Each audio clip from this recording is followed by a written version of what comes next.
Olá pessoal, estamos começando mais um Papo de Paddock. Comigo hoje Beto Monteiro, Stock Car, Copa Truck, Sprint Race, tem roda, volante, tá guiando. É, isso aí. É a paixão, né? Além da paixão, o trabalho. Então, a gente consegue juntar tudo isso.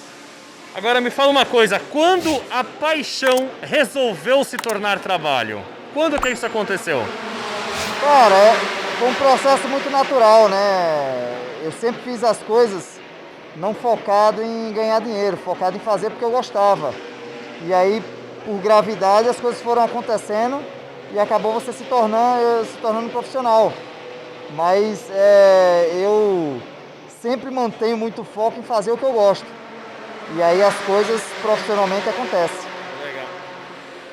Você começou kart, foi direto pro carro, porque muita gente ouve falar que o kart é a base de tudo.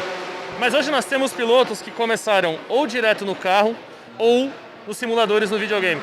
Onde surgiu, aonde começou a carreira do Beto Monteiro?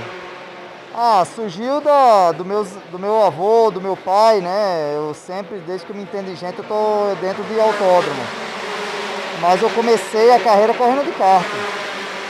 E corro até hoje, né? Não é que eu larguei o kart, mas eu comecei andando de kart. Legal.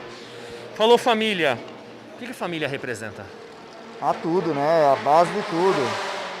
Eu faço o que faço hoje porque eu tenho uma base familiar muito boa, muito bacana, que me apoia e me permite e me ajuda nesse meu trabalho que é meu lazer. Família, base de tudo. Automobilismo, profissão. Mas e de segunda a sexta-feira?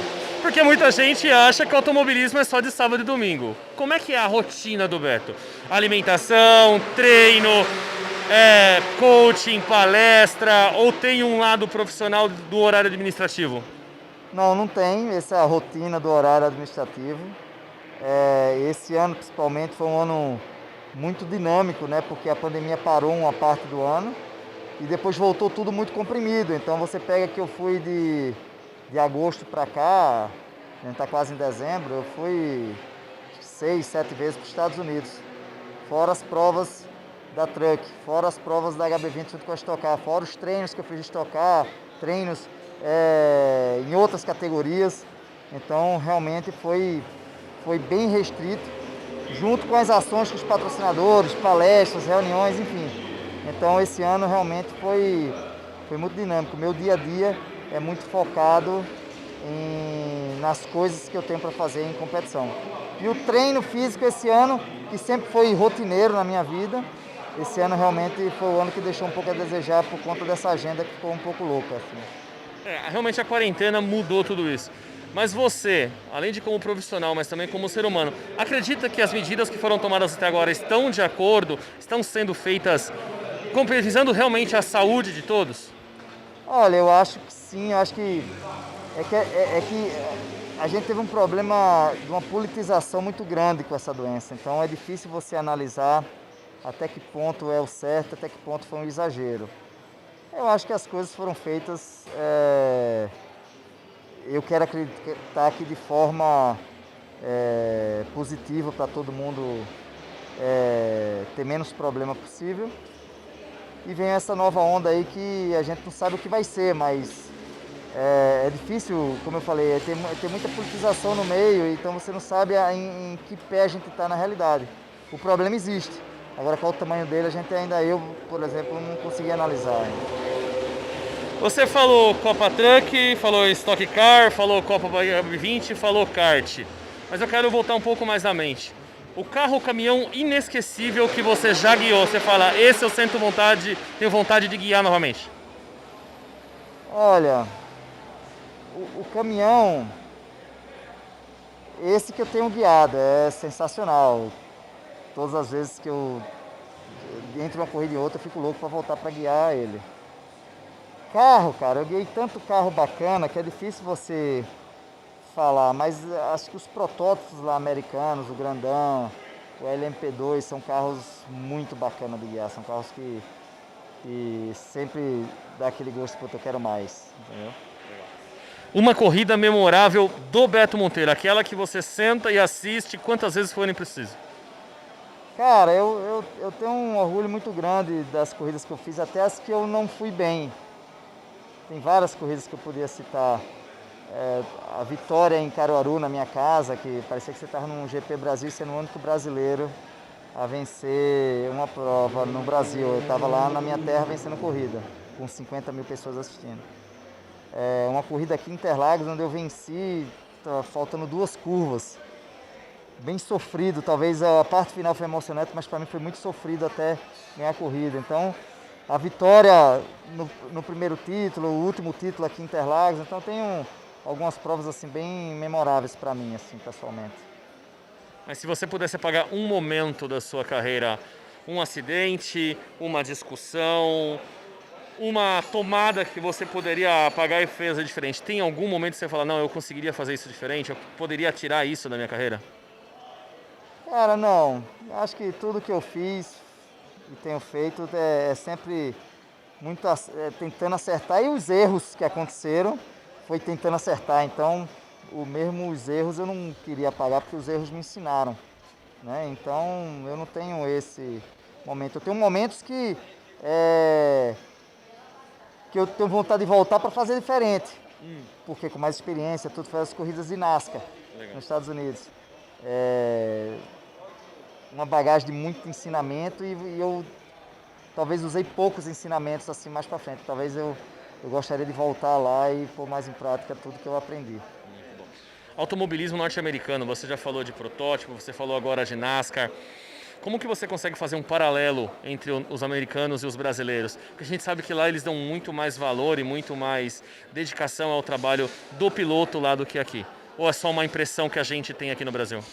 Olha, eu acho que o automobilismo americano é muito bacana porque o país tem uma cultura diferente da nossa. O americano respeita muito o brasileiro pela história do brasileiro e pela quantidade de pilotos e qualidade que o Brasil tem. Eu acho que o grande diferencial americano é só o poder financeiro deles. Eu acho que o automobilismo, se a gente tivesse o mesmo poder financeiro, a gente seria tão bacana quanto eles nas categorias que tem lá. Então, o paralelo que eu faço lá, talvez você tenha mais oportunidade pelo fator da economia do país. Mas, sem dúvida, aqui a gente tem muito mais piloto com qualidade. Um autódromo inesquecível. Um autódromo inesquecível. Cara, puta, é difícil, mas eu acho que Daytona é um autódromo bacana. Assim, é um autódromo inesquecível pelas curvas, tudo. Eu andei tanto em oval como no circuito misto, então Daytona vai ser sempre inesquecível. Um autódromo que quando você sabe que você vai correr lá, você fala, rapaz, essa pode me dar dor de cabeça. Cara, é um autódromo que eu gosto muito. É Guaporé, pelos acidentes que já tiveram lá. Eu também já sofri alguns acidentes lá, pela pouca área de escape que tem lá, mas é um autódromo que eu gosto muito de ir. Mas é um autódromo toda vez que você fala, é um autódromo que você tem que se preocupar um pouco mais. Defina a Copa Truck pra gente hoje. A Copa Truck é um sucesso, uma realidade de sucesso. Talvez o melhor momento dela fosse esse ano, né, dos 3 anos da criação dela. Mas eu vejo aí uma longa estrada de crescimento, como sempre foi corridas de caminhão no Brasil. Renato Martins. Um cara que cada vez mais eu aprendi a gostar, mas eu conheço há muitos anos, como rival e agora como meu chefe, né, como dono da equipe que eu corro. Eu tenho admirado cada vez mais pela competência e pela tranquilidade com que ele faz as coisas. Cada vez mais a Copa Truck reúne pilotos mais jovens, pilotos que estão saindo, por exemplo, aqui mesmo da própria Old Stock Race, que estão migrando para a Copa Truck, a galera que guia o Opala. Como é que você vê essa chegada desses novos pilotos e a galera que chega com aquela gana de vencer, de mostrar trabalho? Como é que você vê toda essa renovação, por assim dizer, na categoria? Cara, eu acho que toda renovação é necessária, né? Eu acho que é muito bacana você ver pilotos novos entrando na categoria. Eu acho que ainda cabe até mais, né? E não talvez para renovar, porque a gente tem pilotos, grandes pilotos, bem experientes lá na categoria, mas para trazer uma juventude, né? Uma cara nova na categoria. E eu acho que a categoria está super aberta. e as pessoas têm descoberto que o caminhão não é um caminhão só pelo nome, mas é muito divertido de guiar como um carro de corrida. Então, isso é que tem sido legal desse pessoal novo que está entrando, é descobrir o tão bom que é guiar um caminhão de corrida. Pergunta é polêmica. CBA. O que a CBA representa hoje para você? Cara, a CBA é o órgão maior que a gente tem, né? A gente tem sempre que respeitar. Eu acho que a CBA vem num processo de luta muito grande para se atualizar, se modernizar e chegar a um nível que a competição no Brasil está. Eu acho que a CBA ficou defasada com o automobilismo, mas agora ela está fazendo um trabalho para recuperar esse tempo perdido. Então, eu acho que vale o crédito de confiança nesse trabalho que eles estão fazendo. Logicamente que nesse processo tem muitos erros ainda, que podem ser aprimorados, estão sendo aprimorados, mas eles estão trabalhando para ser melhor. Um piloto que é um ídolo, aquele que você fala assim, nossa, esse eu adoro assistir. Cara, hoje eu tenho como ídolo maior o Ayrton Senna.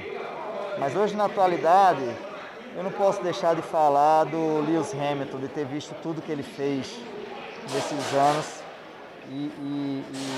e a competência, né? Você viver como a gente viveu aí, eu que acompanhei a parte do Senna, um pouco da parte do Piquet, a do Senna, e ver um cara feito ele fazer o que ele faz e se tornar história, é muito bacana. Esse é um cara que quando você assiste, você, em qualquer categoria que vá, eu gosto muito. E tem que abrir um parênteses, cara, para um amigo pessoal meu, que é o Rubinho Barrichello, que eu acompanhei a vida inteira, e é impressionante a qualidade que ele tem como piloto e que ainda me espelha, né? Que é um cara que já, com a idade que tem, ser competitivo como é. Então, quanto mais ele é competitivo, mais eu sei que eu tenho um tempo esportivo ainda de vida aí. Você falou Fórmula 1, a Fórmula 1 vem passando por uma renovação cada vez, esse ano um pouco mais disputada. Você acredita que uma categoria que tenha só um time vencedor, um piloto, ela acaba se tornando monótona ou isso só evidencia o trabalho da equipe e do piloto? Não, sem dúvida que comercialmente para assistir se torna monótono, mas você não pode descartar a qualidade que é o Hamilton e o que ele faz, né? Como ele se supera. Isso é legal. Agora tem a parte que é ruim, que é ter um carro só que ganha todas as corridas praticamente. Isso é negativo até comercialmente, eu acho, para qualquer categoria. Quando o cara tem talento e a capacidade que ele tem. Aqui você acredita a falta de apoio financeiro e comercial hoje no automobilismo nacional? A gente sabe que nós vivemos uma situação complicada financeira, não é de agora, já tem um tempo, mas a que você acredita essa falta de apoio? O pessoal não tem conhecimento, a quê? Eu acho que são fases, né? Eu acho que o automobilismo mundial brasileiro está fraco. Eu digo fraco na Fórmula 1, porque a gente não tem piloto, isso acaba enfraquecendo, né? Para quem é amante do automobilismo, quem acompanha tudo e vê tudo que é de categoria no mundo todo. Mas a grande massa acompanha a Fórmula 1. E quando você não tem um referencial, que é um brasileiro lá, enfraquece todo o resto. Então eu acho que o primeiro ponto está aí. E o segundo, logicamente, que não é culpa do automobilismo brasileiro. Talvez culpa da parte financeira, né? Você vê o esforço, tanto de categoria, quantas equipes tem aqui no regional como esse, de gente que faz automobilismo, buscando cada vez seu espaço. Mas eu acho que a gente está na fase de mudança com essa nova tecnologia, a parte digital. Eu acho que isso daí está mudando e está trazendo para o automobilismo a parte boa também, porque está trazendo também as empresas que são segmentadas. Então eu acho que a gente está num crescimento, a curva está crescente.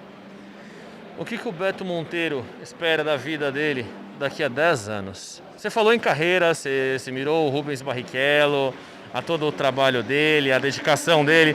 Mas e o Beto daqui a 10 anos? Cara, daqui a 10 anos, se eu tiver a tesão que eu tenho hoje, eu quero continuar correndo. Mas eu tenho um objetivo para daqui a 10 anos, que é fazer alguma corrida junto com os meus filhos que vão fazer 5 hoje. Então daqui Daqui a 10 anos eles vão estar com 15.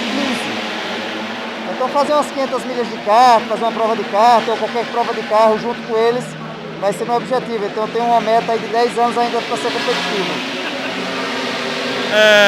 Pra gente encerrar, automobilismo, família, política.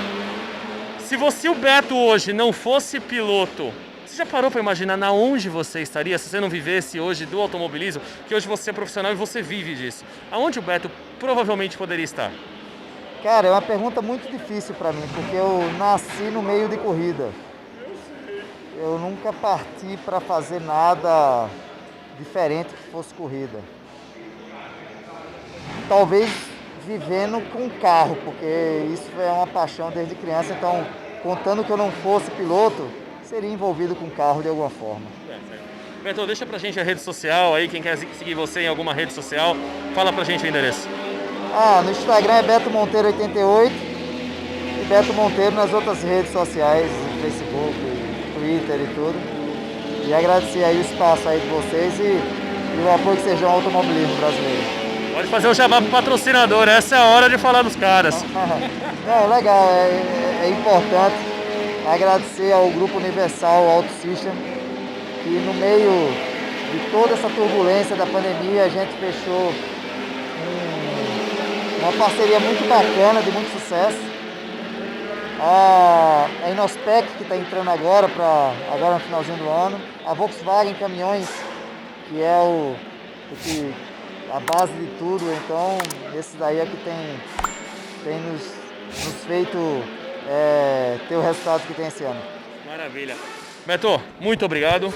Valeu. Valeu. Vamos assim, tá certo. Beto Monteiro no Papo de Paddock.